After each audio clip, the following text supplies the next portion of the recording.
Salam buat Bapak Ibu setanah air, kembali lagi di channel Wanta, informasi terupdate dan terkini seputar informasi PNS P3K honorer dan informasi lainnya dari pemerintah yang relevan.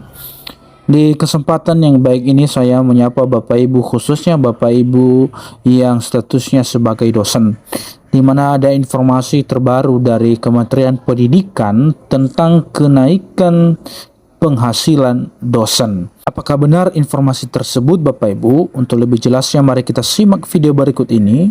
Dan sebelumnya jangan lupa like, subscribe, komen, dan bagikan informasi ini agar informasi selanjutnya dapat terupdate di beranda Bapak Ibu. Kementerian Pendidikan naikkan penghasilan dosen. Kementerian Pendidikan, Kebudayaan, Riset, dan Teknologi menerbitkan Peraturan Menteri Pendidikan, Kebudayaan, Riset, dan Teknologi Nomor 44 Tahun 2024 tentang profesi, karir, dan penghasilan dosen. Dalam peraturan ini, Menteri Pendidikan menaikkan kesejahteraan dosen dengan jalan memberikan jabatan akademik kepada setiap dosen. Direktur Jenderal Pendidikan Tinggi, Riset, dan Teknologi Kementerian Pendidikan Abdul Haris mengatakan Peraturan Menteri Pendidikan Nomor Tahun 2024 itu memperjelas pengaturan agar profesi dosen semakin bermartabat dengan hak ketenaga kerjaan yang semakin terlindungi. Peraturan Menteri Pendidikan tersebut juga menyederhanakan aturan pengangkatan, pemindahan, dan sertifikasi dosen, serta meningkatkan otonomi perguruan tinggi dalam menentukan karir dosen. Kini dosen memiliki fleksibilitas dalam merencanakan karir dan menentukan capaian kinerjanya yang disesuaikan dengan kesepakatan bersama pimpinan perguruan tinggi, kata Abdul Haris dalam webinar bertajuk Sosialisasi Peraturan Menteri Pendidikan Nomor 44 Tahun 2024 di Jakarta, Kamis 3 Oktober 2024. Ia menjelaskan dalam Peraturan Menteri Pendidikan ini, status dosen semakin lebih jelas, yaitu semua dosen tetap memiliki jabatan akademik. Dosen juga dapat lebih fleksibel dalam memenuhi tridharma perguruan tinggi. Aturan baru tersebut, kata dia, juga menegaskan hak dosen berstatus aparatur sipil negara, ASN maupun non-ASN, yaitu mereka akan memperoleh pendapatan di atas kebutuhan hidup minimum dan hak bekerja di lebih dari satu perguruan tinggi. Ini merupakan ikhtiar untuk membawa penghasilan dosen di Indonesia agar tidak semata memenuhi upah minimum, tetapi mengarah kepada terjaminnya keamanan sosial para dosen, kata dia. Pelaksana tugas Direktur Jenderal Pendidikan Vokasi Kementerian Pendidikan Tantang Multakin mengatakan Peraturan Menteri Pendidikan tersebut telah disesuaikan dengan perkembangan hukum dan kebutuhan masyarakat saat ini. Harapannya, regulasi ini dapat memberikan kepastian hukum terhadap tata kelola profesi dan karir dosen serta pemberian tunjangan dan penghasilan bagi dosen ASN dan non-ASN, kata Tatang di acara yang sama, yang menjelaskan pihaknya akan berkonsentrasi mensosialisasikan Peraturan Menteri Pendidikan ini sampai akhir tahun 2024 agar semua perguruan tinggi memahaminya. Kemudian pada semester perdana 2025, Kementerian Pendidikan berharap perguruan tinggi dapat menyiapkan implementasi dan standar operasional prosedur SOP pada aplikasi Sister dan mensosialisasikannya ke dosen.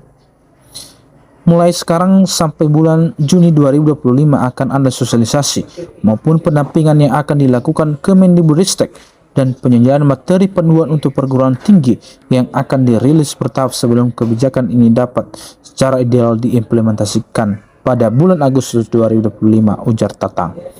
Sesuai penjelasan Kementerian Pendidikan, Peraturan Menteri Pendidikan Nomor 44 Tahun 2024 itu telah menyediakan dosen berstatus nomor induk dosen nasional NIDN, nomor induk dosen khusus NIDK, dan nomor urut pendidik NUP. Dalam Peraturan Menteri Pendidikan Nomor 44 Tahun 2024 hanya mengenal dua status dosen, yaitu dosen tetap dan dosen tidak tetap. Dosen tetap adalah dosen yang bekerja penuh waktu pada perguruan tinggi dan memenuhi beban kerja 12 satuan kredit semester atau SKS atau lebih, serta memiliki jabatan akademik. Lalu dosen tidak tetap adalah dosen yang tidak bekerja penuh waktu pada perguruan tinggi dan memenuhi beban kerja kurang dari 12 SKS. Sesuai penjelasan Kementerian Pendidikan, masih terdapat 59.400 211 dosen tetap yang belum menepati jabatan akademik, tapi dengan Peraturan Menteri Pendidikan Nomor 44 Tahun 2024, semua dosen tetap memiliki jabatan akademik, yaitu asisten ahli dan lektor. Asisten ahli untuk dosen yang berkualifikasi magister terapan ataupun profesi. Lalu jabatan lektor untuk dosen dengan kualifikasi doktor terapan atau spesialis. Jabatan akademik ini akan ditetapkan oleh masing-masing perguruan tinggi.